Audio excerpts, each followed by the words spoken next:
어릴 때는 정말 하늘이 맑았던 것 같습니다. 그래서 이제 요즘 저희들의 하늘이 굉장히 힘들죠.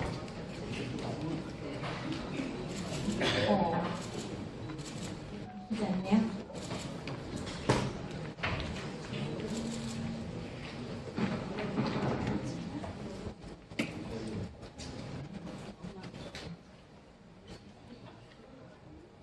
요즘 하늘입니다. 그래서 요즘 하늘은 우리가 정말 숨이 막힙니다. 숨이 막힐 정도로 힘이 들고요. 저희들이 더 이상 저희들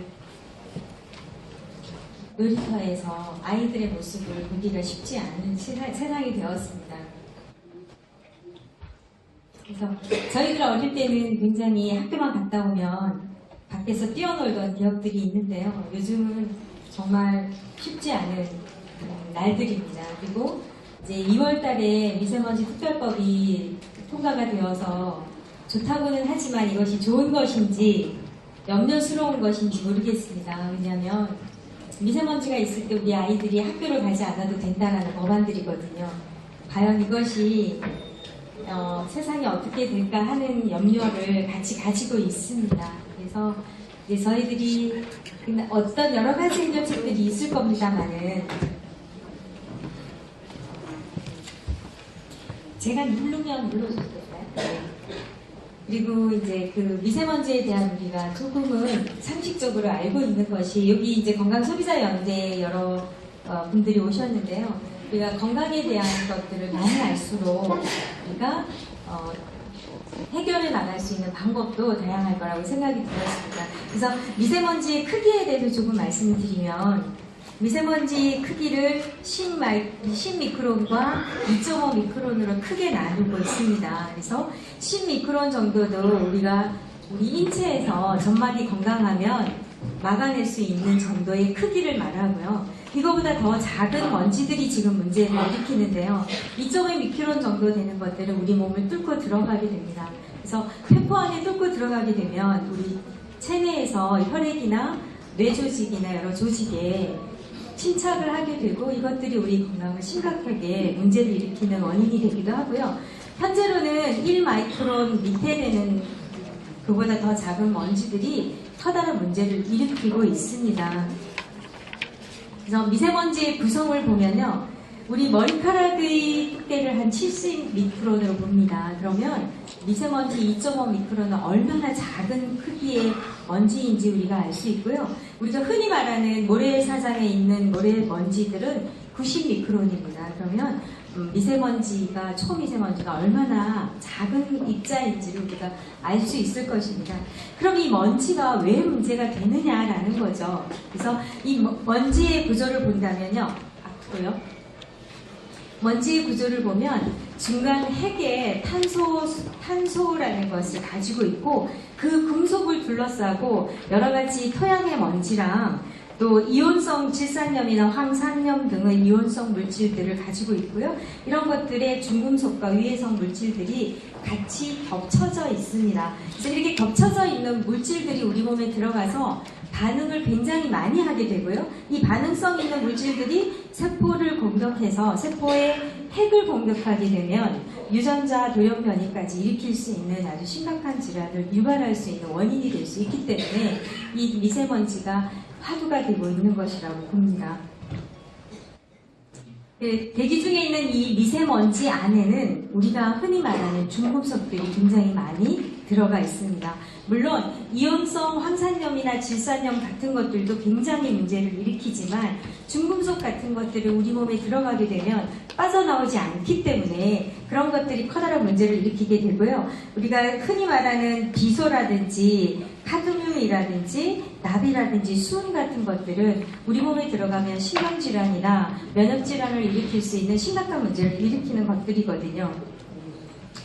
미세먼지에 대한 그 세계보건기구의 권고 사항을 한번 보자면 세계보건기구에서는 권고 기준을 PM2.5 미크론에 되어 있는 것들을 연평균 10미크론, 10마이크로그램 평방메타고요. 이제 1평균 20으로 기준을 하는데 우리나라 같은 경우는 기준이 조금 높다라는 것이 문제가 되기도 하고요. 이 권고 기준을 넘어가는 기준이 되었을 때는 옆에 보시겠지만 사망률이 굉장히 올라가고 있습니다. 단순하게 질병을 일으키는 것이 아니라 사망률까지 올라가고 있는 이런 상황에 연구들이 굉장히 많이 일어나고 있고요.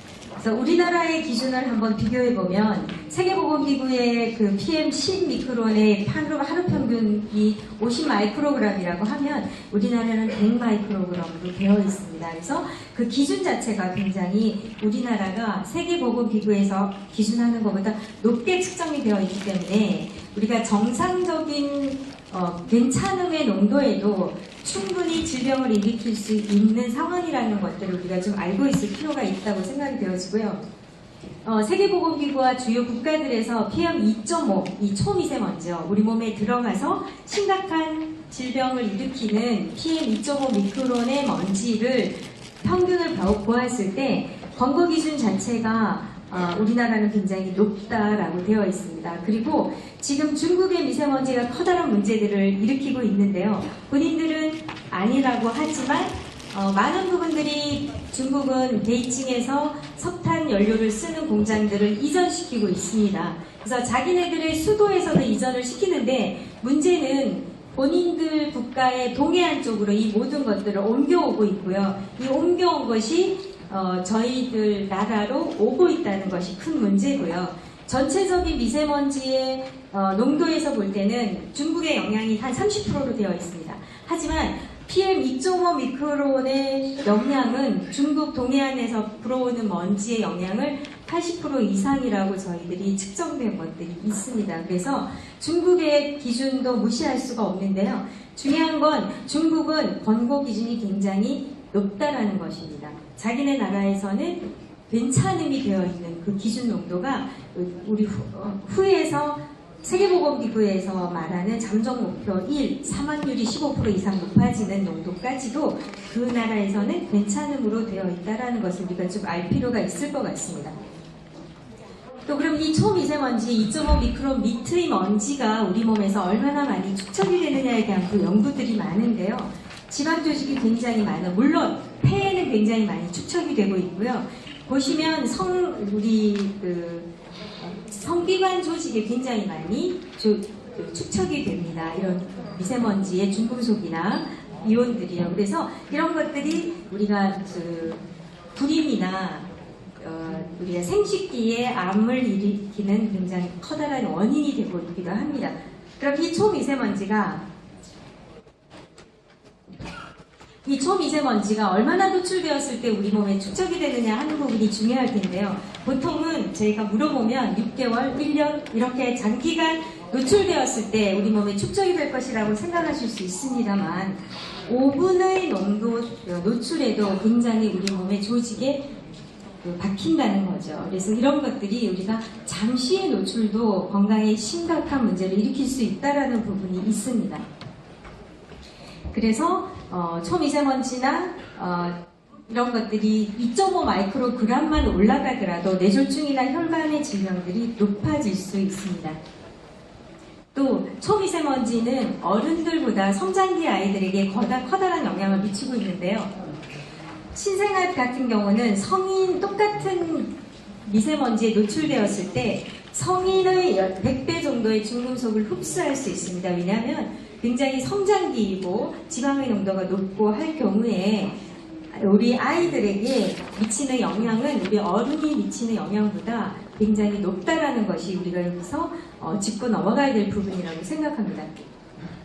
그래서 미세먼지 같은 경우는 뇌에 침투해서 이런 철입자 조직 같은 것들이 뇌에 침투하게 되면 뇌 조직을 망가뜨리게 되고요. 이런 것들이 우리가 스마트폰이나 이런 전기 제품들에 접해졌을 때 이런 철 조직의 좌석에 의해서 조직이 망가지는 그런 역할을 하기도 합니다.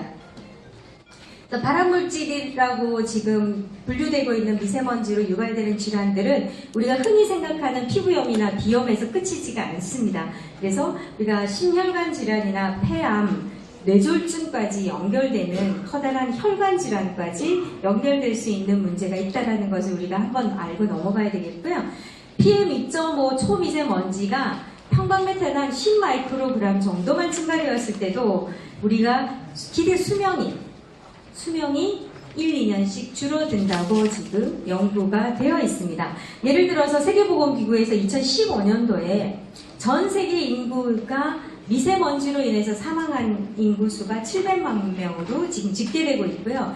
이게 전 세계 인구가 흡연으로 사망하는 사망 인구 수가 2015년도에 600만 명이었거든요. 그러면 흡연으로 인한 질병 사망보다 미세먼지로 인한 사망 수가 더 많다는 것이 우리가 시사할 바입니다. 또한 우리나라 이제 서울 경기 지역의 2015년도의 연구 결과는요. 서울 경기 지역의 2015년도에 미세먼지에 의한 사망자 수가 15,000여 명도 집계되고 있습니다. 그래서 우리가 단순하게 폐렴이나 천식이나 알러지 피부염으로 끝나지 않는다는 것을 우리가 심각하게 생각해 봐야 될 것이고요. 그래서 그러면 이런 문제들에 대한 우리가 질병에 대한 정확한 부분은 뒤에 김준영 박사님께서 하실 거고요. 제가 거기에 대한 약사로서 우리가 생활에서의 솔루션을 간단하게 짚고 넘어가겠습니다. 네, 첫째적으로 우리가 이제 아까 PM2.5보다 커다란 크기의 먼지들은 우리 인체에서 점막에서 전부 다 걸러지게 됩니다. 그러면 점막 면역이 충분하다 그러면 어느 정도의 먼지는 걸러질 수 있다라는 것이 커다란 부분이고요. 문제는 요즘 우리 아이들이나 우리 현대인들이 점막이 말라있다는 거죠. 안구건조증이 심해지는 것도 원래는 노인성 질환인데 요즘 우리 아이들에게도 안구건조증이 있지 않습니까? 그것은 안구에 있는 점막이 말라서 오는 질병들인데요. 이런 분들은 기관지의 점막도 말랐다고 볼 수가 있습니다. 그래서 그런 분들이 우리가 점막 면역이 정상적이지 않기 때문에 PM2.5 마이크론의 먼지가 아닌 커다란 크기의 먼지도 조직 내에 들어갈 수 있다는 것이 큰 문제가 되고요. 그래서 1차 면역인 점막을 정상화시키는 건 굉장히 중요합니다. 그리고 이 점막은 저희들의 눈 점막부터 기관지, 코, 위 점막, 그 다음에 방광, 질 점막까지 우리가 몸으로 들어간 것들이 소변으로 나갈 경우에 방광 조직의 점막이 튼튼하지 못하면 방광에 암을 일으킬 수 있는 자극원이 될 수가 있거든요. 그래서 점막 면역은 굉장히 중요한 부분이다라고 말씀을 드리고요. 우리가 기관지 쪽에 있는 점막들이 충분하게 있을 때, 이 점막층이 충분하게 있을 때 먼지를 배출할 수 있는 능력이 됩니다. 그런데 이것이 말라있으면 이 중금속을 포함한 유해성 물질들이 우리 조직 내로 들어오게 돼서 심각하게 혈관을 타게 되면 심혈관 질환이나 뇌졸중을 일으킬 수도 있고 암의 발병률을 높일 수 있다는 얘기가 되겠습니다. 그래서 이런 그럼 점액 구조에 대한 이야기가 중요하겠는데요. 점액의 구조는 당 단백질로 되어 있습니다. 그런데 우리가 식생활에서 중요한 이 뮤신, 점액의 원료가 되는 좋은 단백질과 좋은 당을 복용을 하였을 때 우리 아이들의 점막을 보호할 수 있는 그렇다고 볼 수 있습니다. 이미 1차적으로 점막에서 걸러내지 못하고 들어와 버린 우리 중금속이나 미세먼지의 유해성 인자들을 어떻게 할 것이냐라는 부분이 이슈가 될 텐데요. 중금속이 우리 몸에 들어와 있을 때 보통은 대소변으로 나가거나 모발에 축적이 되거나 체내로 들어가게 되면 세포 내에서 핵을 망가뜨리게 되면 유전자 변이가 일어날 수도 있습니다.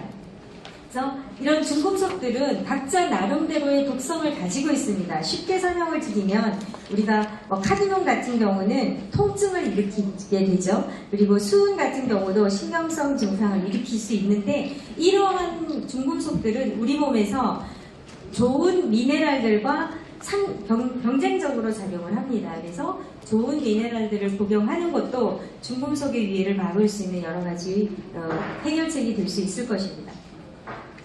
우리가 기존적으로 지금 미세먼지로 인해서 들어온 중금속이나 유해성 이온들을 해결하는 방법들은 지금 현재 우리 항산화제를 이용해서 이 이온들의 해를 막을 수 있는 방법들이 있을 수 있고요. 킬레이션 시켜서 혈액 쪽으로 주사를 넣어서 킬레이션 시켜서 빼내는 방법들도 있습니다. 또한 우리가 식이섬유라고 그러죠. 점액이 있는 식이성 섬유들을 복용하게 되면 이것들이 장이나 위장에서 흡착해서 나갈 수 있는, 배출할 수 있는 기능을 한다라고 되어 있고, 아까 말씀드렸듯이 각각의 중금속들은 우리 몸의 이론 그런 것에 근본이 되는 당 단백질을 공급하는 것은 굉장히 중요하다고 볼 수 있겠습니다. 우리 세포 내에서 이 중금속들이 세포로 들어가지 않으면 문제를 일으키지 않는데요. 이 세포 내에서 이것들이 유해성 독소인지 아닌지를 먼저 인지하는 것이 중요합니다. 그래서 그 인지하는 것이 당 단백질 형태로 우리 세포에 붙어 있습니다. 그래서 이러한 인지하는 촉수들을 정확하게 만들어주는 것이 중요하다고 하겠습니다. 그래서 그런 우리 세포의 열쇠, 자물쇠 역할을 하는 당 단백질의 점액의 원인이 된 원료가 되는 당 단백질을 충분하게 공급하는 것이 중요한 해결책이 될 수 있겠습니다. 그래서 한 가지 더 제안을 드리면, 우리가 이제 우선 환경부는 기재부들 여러 군데서 다양한 미세먼지 특별법들을 만들어내겠지만, 오늘 저희는 건강을 위해서 모임이다 보니 건강을 위한 이 미세먼지에 대한 정책을 한번 제안해 보자면, 여러 가지가 있을 수 있겠지만 먼저 미세먼지로 인한 질환을 전문적으로 취급하는 병원들이나 또 그것을 정확하게 교육할 수 있는 교육 요원들을 인재들을 우리가 만들어내는 부분들도 중요하지 않을까라는 생각을 해봅니다. 그래서 미세먼지 질환을 예방하고 치료하고 그 다음에 사후 관리를 해줄 수 있는 전문 인력을 양성하는 것이 굉장히 중요할 것인데, 이런 부분에 있어서 우리가 여기 건강소비자연대에서 있는 많은 분들이 헬스 플래너로서 이런 역할을 할 수 있지 않을까라는 생각들을 해보고요. 또한 우리가 그 취약계층에 있는 분들, 노약자나 어린이 등 저소득층이든 임산부든 취약층에 있는 분들에게 미세먼지에 대한 여러 가지들을 제공하는 그런 법안들을 우리가 한번 제안해 보면서, 이제 이렇게 저희들이 여러 가지 나라의 모든 분들이, 우리 국민들이 많은 것을 알고 있으면 정책을 바꿀 수가 있거든요. 그래서 좋은 정책을 입안해서 저희들이 물론 중국과의 국가적 과제도 국가에서 풀어야 될 부분이겠지만, 그런 것들이 우리 국민들이 똑똑하다면 훨씬 더 빠르게 해결될 수 있을 것이라고 생각되어지고요. 우리 아이들에게 우리가 뛰어놀았던 맑은 하늘을 줄 수 있는 그날까지 우리 건강소비자연대에서 관심을 가져주시고 힘을 써주신다면 충분히 그것이 가능할 것이라고 보여집니다. 네, 저희 강의 여기까지 마치고 우리 김준영 원장님 강의를